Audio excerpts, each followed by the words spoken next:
I sit in my study. My mind is running a million miles a minute. I'm more nervous than I was even when the war began. My best friend, a spy, an enemy.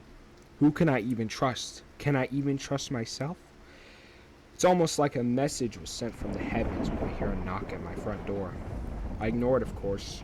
Nothing could be as important to take me out of my study. Another knock at the door. I continue to ignore it. Again, I cannot be bothered by things like this. I hear another knock at the door. Finally, I get up and go downstairs to the door. I open the door and nothing? I expected a delivery man, Jehovah's Witness, maybe even Robert coming to apologize, but not a sound. Just the wind blowing against my home and the rain from the thunderstorm. I close the door, not thinking much at all. I return to my study when I hear a faint breathing coming from above the door. I look up and I see it. Hello? What are you doing in my house? I say, frightened. I ask again. Hello? Can you hear me, sir? The only response I get is more breathing. His face is so frightening and ugly that I can't seem to look away. I think to myself, who is this man? Why can't I look away? I've been keeping my mind at bay by reading poetry when I think, this is so similar to The Raven, but this is awfully worse.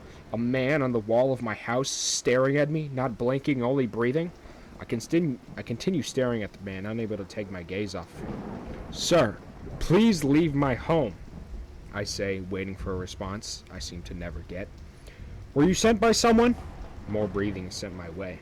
I shudder in fear. This man, if you could even call it that, keeps pulling me in with his gaze. I finally manage to break away from his stare. I blink rapidly to wet my eyes. I look back to see if he remains. He vanished, literally in the blink of an eye. I pull my weapon out and slowly roam through my home while being on high alert. How am I to know whether or not this man is a threat? As I tread lightly through my home, I hear a faint whisper, Malum, O men. I fire around in the direction I heard the whisper from, but again, no trace of the man.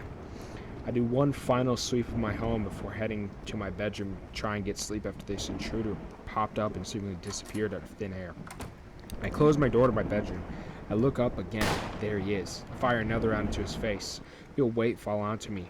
I open my eyes and I see nothing on me. I feel myself to see if there's any sort of invisible man on me because in my line of work that's not entirely out of the question. But yet again, no sign of the man. I lock all doors and windows to my room before tucking myself into bed, keeping my gun at my side at all times. As my eyes begin to shut, I see him again, in my closet. I grab my side and fire 4 rounds in the closet door, emptying the cylinder. I hear a thunk hit the closet door. I walk over slowly before opening the door, see another man's body. Not the man that broke in, not a jalapeno guy, nay, I see myself. That don't make no sense!